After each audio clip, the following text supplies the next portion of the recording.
येळकोट येळकोट येळकोट येळकोट बिरोबाच्या नावानं बिरोबाच्या नावानं माकूबाईच्या नावानं बाळूमामाच्या नावानं डॉक्टर बाबासाहेब आंबेडकरांचा छत्रपती शिवाजी महाराज की पुण्यश्लोक अहिल्यादेवी होळकरांचा। मित्रांनो, आज आपल्या बिरोबाच्या पवित्र वनामध्ये आपला दसरा मेळावा पार पडतोय। या दसरा मेळाव्यासाठी महाराष्ट्राच्या कानाकोपऱ्यातून आलेल्या सर्व बांधवांचं मी मनापासून हार्दिक हार्दिक हार्दिक स्वागत करतो।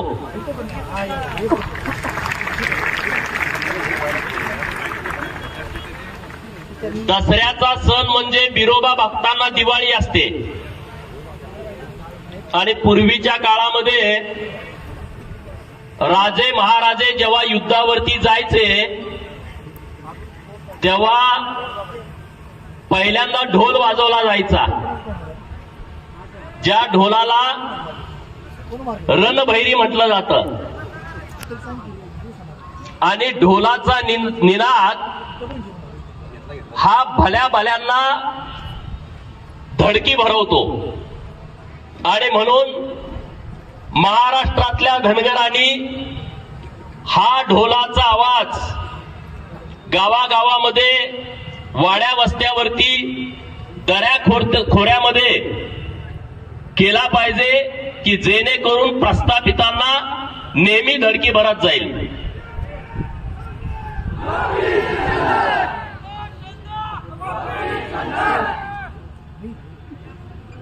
आज आपल्या सगळ्यांच्या भावना, आपल्या सर्वांची इच्छा मनामध्ये उरामध्ये बाळगून तुम्ही आरेवाडीच्या बिरोबाच्या वनामध्ये आलाय। अनेक प्रश्न मनामध्ये आहेत, अनेक विचार मनामध्ये आहेत आणि त्या सगळ्या प्रश्नांची सोडवणूक करण्याची प्रामाणिक भावना आपल्या सर्वांची आहे आणि म्हणून गेले अनेक वर्ष आपण या सगळ्या प्रश्नावरती उत्तर मिळण्यासाठी झगडतोय, मेहनत करतोय। गेल्या 15 दिवसापूर्वी मी महाराष्ट्रामध्ये धनगरांची जागर यात्रा घोषित केली आणि तेव्हा लबाड लांडग्यांच्या पिलावळींनी विष पेरायला सुरुवात केली।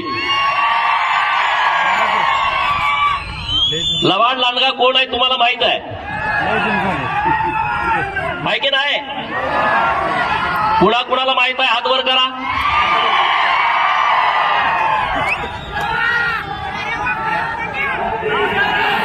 ह्या पिलावळींनी विष पेरायला सुरुवात केली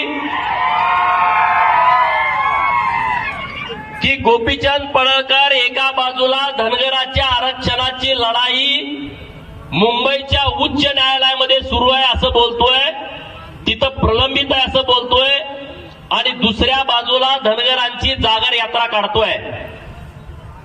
मला त्या सगळ्या लोकांना सांगायचं आहे, त्यांच्या पिलावळींना सांगायचं आहे, आपल्याही लोकांना सांगायचं आहे की धनगर समाजाच्या आरक्षणाच्या लढाईमध्ये आपण 2 टप्प्यात चाललोय। प्लान ए, महाराष्ट्रातल्या धनगरांची आरक्षणाची लढाई आपण न्यायालयामध्ये लढतोय आणि न्यायालयानं 8 डिसेंबर, 11 डिसेंबर आणि 15 डिसेंबर या 3 तारखा धनगर समाजाच्या आरक्षणाच्या अंतिम सुनावणीसाठी दिलेल्या आहेत। म्हणजे मी तुमच्या समोर बोलतोय 22 ऑक्टोबरला, आता किती दिवस राहिले तुम्ही मोजा की एवढ्या दिवसामध्ये आपल्या आरक्षणाची अंतिम सुनावणी होतीये आणि उच्च न्यायालयाने हेही सांगितलं की नाताळाची सुट्टी झाल्यानंतर धनगर आरक्षणाच्या केसचा निकाल आम्ही देणार आहे आणि मला 1,00,000% विश्वास आहे. बिरोबाचा आशीर्वाद आहे, माकूबाईचा आशीर्वाद आहे, बाळूमामाचा आशीर्वाद आहे आणि गेल्या 70 वर्षामध्ये धनगरांच्या वरती जितका अन्याय झाला तितका अन्याय देशातल्या कुठल्याच जातीवरती झाला नाही. आणि त्यामुळं उच्च न्यायालयामध्ये जवळपास माननीय मधु शिंदे यांच्या नेतृत्वाखाली महाराणी अहिल्यादेवी प्रबोधिनी विचार मंचनं किमान 170 पुरावे धनगरांच्या बाजूने सादर केलेले आहेत. आणि दुसऱ्या बाजूला राज्य सरकारनं धनगर या राज्यामध्ये अस्तित्वात नाही हे शपथपत्रावरती दिलं आहे. 2019ला, 2022ला आणि 2023ला सरकारच्या वतीनं पुन्हा 2 शपथपत्र धनगरांच्या बाजूने दिलेले आहेत. म्हणजे जी खरी परिस्थिती होती ती दिलेली आहे. आणि त्यामुळं 1,00,000% निकाल हा आपल्या बाजूने लागेल.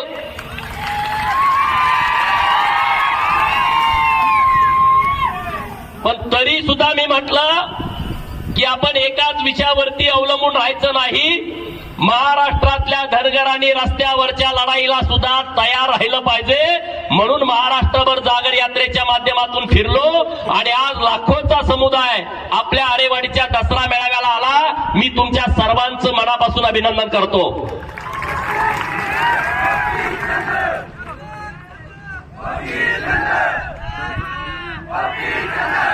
कारण आपल्यामध्ये फूट पडावी असा अनेक प्रयत्न केला जातोय. अनेक ठिकाणी वेगवेगळ्या ठिकाणी तुम्ही कसं विभागला जाल अशा पद्धतीचं षडयंत्र महाराष्ट्रामधून राबवलं जात आहे. बहुजनांचा बुरखा पांघरलेला लांडगा हा बहुजनांच्या विरोधी किती आहे हे आपल्या सगळ्यांना माहित आहे.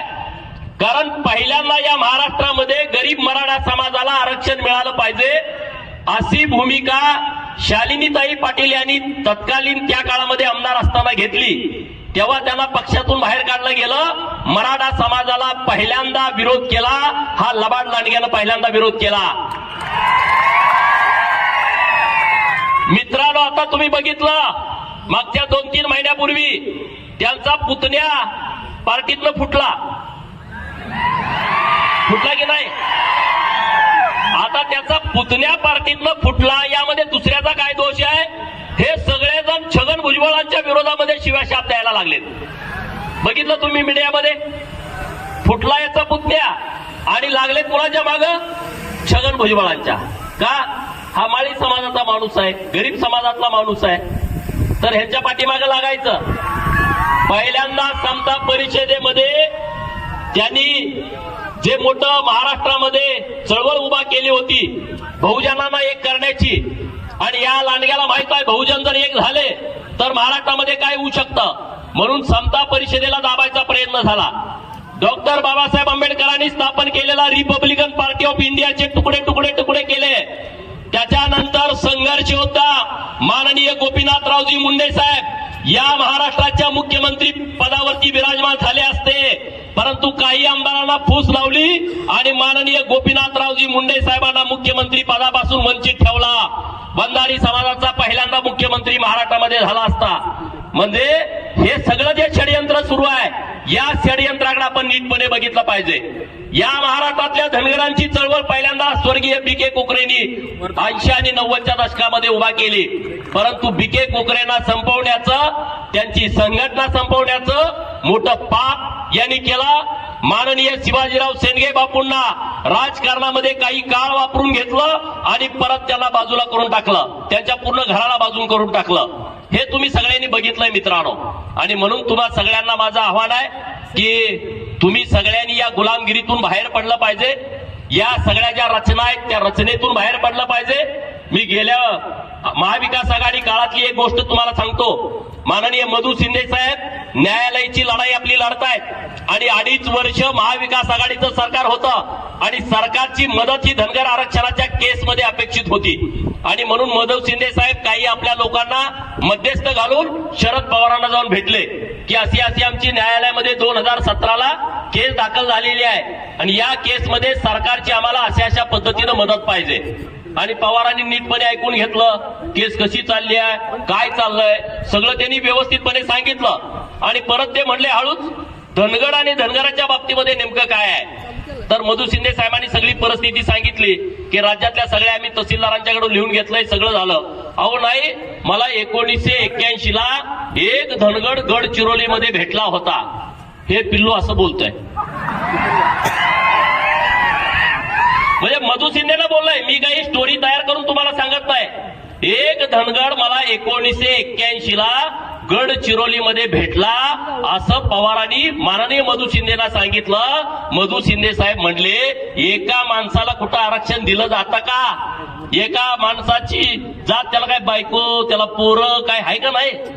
त्याला बाप, त्याला आई, त्याला आजोबा, त्याला पंजोबा, त्याला मामा, त्याला मामी, ही काय नाती गोती आहेत का नाही?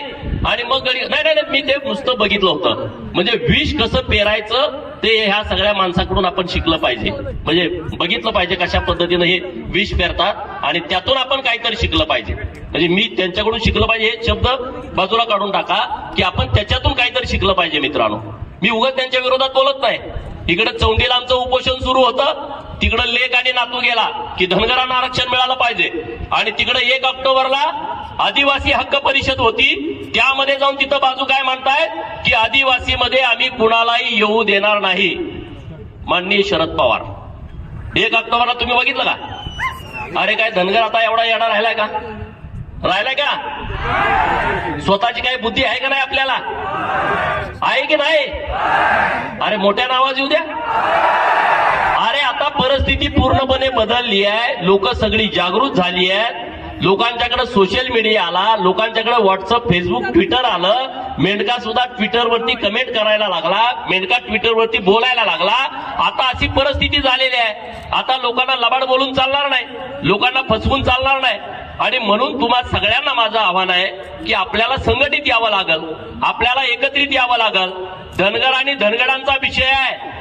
1990 ला जर धनगर आणि धनगरांचा विषय मुख्यमंत्री शरद पवार असताना जर मिटवला असता तर आज आपल्याला महाराष्ट्रामध्ये संघर्ष करावा लागला नसता. तो 2019 ला देवेंद्र फडणवीसांनी मिटवला की धनगर राज्यामध्ये अस्तित्वात आहे तो धनगर आहे, हे शपथपत्रावरती लिहून दिलं. मित्रांनो, हे 90 ला व्हायला पाहिजे होतं. 90 ला जर एनटीच्या ऐवजी एसटी नोटिफाय आपण झालो असतो तर 95, 99, 2004, 2009, 2014 आणि 2019 किती निवडणुका झाल्या बघा. एवढ्या निवडणुकामध्ये किमान तुमचे प्रत्येक निवडणुकीमध्ये 35 आमदार गेले असते. जर 90-91 ला जर धनगर हा एसटीची अंमलबजावणी झाली असती, किती आमदारापासून तुम्ही मुकला बघा. आज तुमचे आमदार किती आहेत महाराष्ट्रामध्ये बघा. जिसकी जितनी संख्या भारी उसकी उतनी भागीदारी, या तत्वावरती तुम्हाला का न्याय मिळत नाही याचा तुम्ही सगळ्यांनी विचार करा. मित्रांनो, माझ्या अगोदर बळवंतराव बोलले की या महाराष्ट्रामध्ये 33 आदिवासी जमाती अशा आहेत 45 पैकी की ज्यांना मी इथं बिरोबाबानात बोलतोय त्या क्षणापर्यंत 33 जमातींना आदिवासींचा दाखलाच मिळाला नाही. 1,05,00,000 संख्या 2011च्या जनगणनेनुसार आहे. त्यानुसार 9.35% आरक्षण आदिवासी जमातींना मिळत आहे. 33 आदिवासी जमातींना दाखलाच नाही. आणि लोक मीडियामध्ये येऊन बोलतायत की धनगरांना आम्ही घुसू देणार नाही.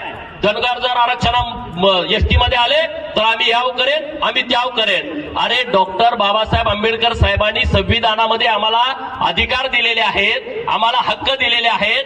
तुम्ही काय संविधानापेक्षा मोठे झाले का? कुणी मंत्री, कुणी आमदार, कुणी खासदार, कुणी मोठा नेता असेल, तुम्ही संविधान मानत नाही का? अरे आम्ही संविधानाच्या हक्कानं, अधिकारानं महाराष्ट्रातल्या धनगराच्या आरक्षणाची अंमलबजावणी मागतोय. आणि त्याच्या विरोधामध्ये कोणी जरी आला तर त्याला तुडवून जाण्याची आमची सगळ्यांची भूमिका आहे. महाराष्ट्रातल्या गरीब मराठा समाजाला आरक्षण मिळालं पाहिजे, याबद्दल कुणाचंच दुमत नाही, आमचा सपोर्ट आहे. अरे तुम्ही मागच्या 2.5 वर्षामध्ये महाराष्ट्रातल्या गरीब मराठा समाजाला दिलेल्या योजना तुम्ही बंद केल्या. अण्णासाहेब पाटील आर्थिक विकास महामंडळा तुम्ही बोडीत काढला.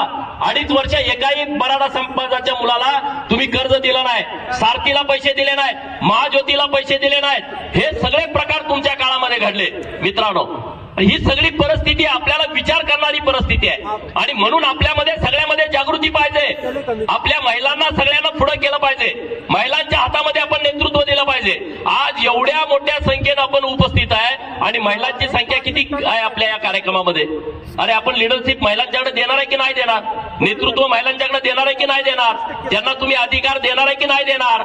एक पुण्यश्लोक अहिल्यादेवी या शिकल्या, राजकर्त्या झाल्या, प्रशासन त्यांच्या हातात आलं तर त्यांनी पिढ्यानपिढ्याचा उद्धार केला. एक अहिल्यादेवीनी 250 वर्षानंतर सुद्धा आपण त्याचं नाव घेतोय, त्यांचे गोडवे गातोय. एक अहिल्यादेवीनी राज्यकारभार हातात घेतल्यानंतर या देशातल्या मंदिरांचा जीर्णोद्धार केला. तिथल्या उद्योगधंद्यांना त्यांनी प्राधान्य दिलं. महेश्वरी साडी त्यातलं एक उदाहरण आहे. आज 250 वर्षानंतर सुद्धा महेश्वर साडी हे जगामध्ये जाते. हे पुण्यश्लोक अहिल्यादेवींचं काम आहे मित्रांनो. आणि म्हणून आपण आपल्या महिलांना पुढे केलं पाहिजे. केंद्र सरकारनं नरेंद्र मोदीजींनी काही योजना आणलीत महिलांच्यासाठी, त्या योजना तळागाळापर्यंत पोहोचल्या पाहिजेत. त्या योजना लोकांच्या पर्यंत गेल्या पाहिजेत. गावगाड्यातल्या महिलांना त्याचा मोठ्या प्रमाणात फायदा झाला पाहिजे. याचं सगळं नियोजन आपल्याला पुढे करावं लागेल मित्रांनो. त्याशिवाय आपल्याला काही मिळणार नाही. आणि म्हणून मी तुम्हा सगळ्यांना विनंती करतोय, मी तुम्हा सगळ्यांना आवाहन करतोय की धनगर आरक्षणाच्या बाबतीमध्ये आपल्याला ताकदीनं पुढे जावं लागेल. आज 22 तारीख आहे. 21 सप्टेंबरला आपली मिटिंग झाली होती मंत्रालयामध्ये. त्या दिवसापासून मी या क्षणापर्यंत बोलतोय, तोपर्यंत सरकारनं एक सुद्धा कागद हलवलेला नाही, एक सुद्धा अजून निर्णय केलेला नाही. अजून कमिटी नेमलेला आहे. ती कमिटी बाहेरच्या राज्यात जाणार आहे. मी काय त्यांना GR दिलेत. परवा माननीय मुख्यमंत्री उपमुख्यमंत्री महोदयांना भेटून छत्तीसगडचा GR दिलाय की हा GR बघितल्यानंतर महाराष्ट्रातल्या धनगरांना राज्य सरकारच अंमलबजावणी करू शकतं. हे इतके सगळे GR दिलेले आहेत, परंतु अजून काही हालचाल नाही. मी आपल्या माध्यमातून सरकारला सांगतो की ताबडतोब तुम्ही कमिटी जाहीर करा आणि ती कमिटी छत्तीसगड, बिहार, मध्य प्रदेश आणि तेलंगणा सरकारकडे ही माहिती घेण्यासाठी पाठवा, ताबडतोब पाठवा. कारण तुम्ही आता वेळ दिली 60 दिवसाची आणि आज 31 दिवस झाले. 29 दिवस सरकारच्या हातामध्ये आहे. 29 दिवसानंतर महाराष्ट्रातला धनगर समाज परत रस्त्यावरती उतरला तर त्याला जबाबदार सरकार असेल, त्याला जबाबदार धनगर समाजातलं कोणी असणार नाही. बरोबर का चुकीचं आहे? बरोबर आहे का चुकीचं आहे? आणि म्हणून सरकारनं जे काय आम्हाला दिलं ते आम्ही मान्य केलं की धनगरांचा तुम्ही सर्टिफिकेट दिला. धनगर समाजाच्या बाबतीमध्ये 2 ऍफिडेव्हिट दिली. पुण्यश्लोक अहिल्यादेवीला च्या नावानं सोलापूरच्या विद्यापीठाला नाव देवेंद्र फडणवीसांनी दिला. माननीय मुख्यमंत्री आणि उपमुख्यमंत्री महोदयांनी 31 मेला चौंडीमध्ये अहमदनगर जिल्ह्याचं नाव बदलून पुण्यश्लोक अहिल्यादेवी नगर करण्याची घोषणा केली. तर त्यांचं मी अभिनंदन करतो. पण सरकारकडे मी मागणी केली. जेव्हा आपली मिटिंग झाली तेव्हा सरकारकडे काही मागण्या केल्या. त्यामध्ये आपली जी केस चालू आहे त्यामध्ये कुंभकोणी साहेबांची कायम नियुक्ती करावी अशी आपल्या सगळ्यांची मागणी होती. ती सरकारनं मान्य केली. दुसरी आपण मागणी केली की या राज्यामध्ये 10,000 कोटींची तुम्ही घोषणा केली मेंढपाळांच्यासाठी, तर त्याच्याबद्दल जिल्ह्याच्या सगळ्या संस्था स्थापन झाल्या. तर आता त्याच्याबद्दल तुम्ही महाराष्ट्राचं फेडरेशन तयार करून त्याचा अध्यक्ष लवकरात लवकर डिक्लेअर करा, म्हणजे धनगर समाजाची ती योजना तळागाळापर्यंत जाईल. तिसरी मागणी आपण मेंढपाळांच्या बाबतीमध्ये, अरे मेंढपाळांना कुणी मारतं, कुणी मारझोड करतं, मेंढपाळाला इकडे येऊ नका तिकडे येऊ नका, मोठा अन्याय अत्याचार करतं, तर त्याच्यासाठी स्वतंत्र कायदा तयार करावा. आणि वन क्षेत्रामध्ये धनगरांच्या आमच्या मेंढपाळांना चराई कुर्ण जी होती त्या कुर्णावरती तुम्ही येऊ देत नाही, त्याच्याबद्दल सरकारकडे आम्ही मोठ्या प्रमाणात मागणी केली. ज्या आरेवाडीच्या बिरोबाच्या बनामध्ये आपण बोलतोय, ह्या आरेवाडीचं बिरोबाचं बन, पट्टण कोडोलीचा बिरोबा, वासीचा बिरोबा, फुलजंतीचा महालिंगराया आणि हुन्नूरच्या मंदिराचा हा 5 मंदिराचा एक विकास आराखडा सरकारनं तयार करावा, ही मागणी आपण सरकारने केली आहे आणि ती सरकारनं मान्य केलेली आहे. म्हणजे हा विकासाचा आराखडा सरकारनं तयार करावा आणि 200 कोटी रुपये हे बिरोबाच्या बनामध्ये सरकारनं खर्ची करावेत, ही आपली मागणी सरकारकडे होती. मित्रांनो, महाराजा यशवंतराव होळकर यांचं जन्मगाव वापगाव, तो किल्ला ताब्यात घेण्यासाठी आपण सगळेजण संघर्ष करतोय आणि सरकारनं आता निर्णय केलाय तो की वापगावचा किल्ला हे राज्य सरकारच्या ताब्यामध्ये घेऊन तिथं महाराजा यशवंतराव होळकर यांच्या उंचीला साजेच असे स्मारक बांधायचा सरकार निर्णय घेत आहे. ती मागणी आपण सरकारकडे रेटून लावून धरलेली आहे. असे अनेक विषय आपण सरकारकडे मागणी करतोय. सरकारकडे पाठपुरावा करतोय, परंतु आपण गावगाड्यातले सगळे छोटे छोटे समाज एकत्रित येणं गरजेचं आहे. गरीब मराठा समाज, ओबीसी समाज, मायनर ओबीसी समाज, भटक्या विमुक्त, भटक्या जमाती, पालात राहणारी लोक, हे सगळ्या लोकांना आपल्याला एकत्रित करायचं आहे. आज दौलत नाना इथं आहेत, शिवानंदजी इथं आहेत, ताकदीनं ते बोलले, माननीय खारे डॉक्टर साहेब बोलले, काही अनेक लोकांना बोलायचं होतं पण वेळेअभावी बोलू शकले नाही. आणि म्हणून आपण सगळे जोपर्यंत एकत्रित येत नाही, संघटित होत नाही, आपल्याला आपल्या हक्काची अधिकाराची जाणीव होत नाही, तोपर्यंत आपण काहीच करू शकत नाही. आणि म्हणून आपण ठरवलं, आज आपण बिरोबाच्या बनामध्ये आहे. हा शिवाचा महादेवाचा अवतार आहे बिरोबा. शिव हे आपल्या सगळ्यांचं मूळ दैवत आहे, मूळ पुरुष आहे. आणि म्हणून या देशाच्या जडणघडणीमध्ये महादेवाचा मोठा सहभाग आहे. आणि म्हणून शिव यांच्या नावानं, मल्हारी मार्तंड यांच्या नावानं मी आज आरेवाडीच्या बिरोबाच्या साक्षीनं, आपल्या मावळता सूर्याच्या साक्षीनं या महाराष्ट्रातल्या बहुजनांना एकत्रित करण्यासाठी, या महाराष्ट्रातल्या बहुजनांना संघटित करण्यासाठी हिंदुस्थान शिव मल्हार क्रांती सेनेची घोषणा आज करतोय की ही अराजकीय संघटना असेल पण महाराष्ट्रातल्या बहुजनांच्यासाठी काम करेल, बहुजनांना जोडण्यासाठी काम करेल, बहुजनांना एकत्रित करण्यासाठी काम करेल, त्यांना अन्यायाला भाचा फोडण्यासाठी काम करेल. यासाठी ही शिव मल्हार सेना महाराष्ट्रामध्ये मोठ्या ताकदीनं काम करेल. येत्या महिन्या 2 महिन्यामध्ये ह्याची पूर्ण आपण रचना करू. ह्याच्यासाठी आपण सगळी सिस्टीम व्यवस्थितपणे लावू. मुंबईमध्ये त्याचं ऑफिस असेल, त्यामधून काम कसं करायचं, कशा पद्धतीनं करायचं, याचं व्यवस्थितपणे आपण प्लॅनिंग करू. महाराष्ट्रातल्या सगळ्या लोकांना, तुम्हाला मान्य आहे का हे? मान्य आहे का? सगळ्यांचा सपोर्ट आहे का? हात वर करून सांगा की आपली एक अराजकीय संघटना असावी असं कुणाकुणाला वाटतंय त्यांनी दोन्ही हात वर करा. नाव योग्य आहे का? आणि त्यामुळं ही संघटना मोठ्या प्रमाणात काम करेल.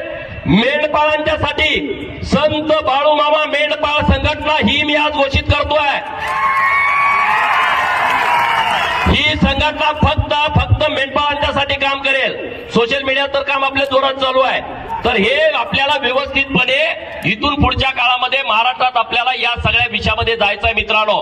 आणि म्हणून धनगर समाजाच्या आरक्षणाच्या लढाईमध्ये आपल्याला सहभाग घ्यावा लागेल. आपल्याला ही लढाई तीव्र करावी लागेल.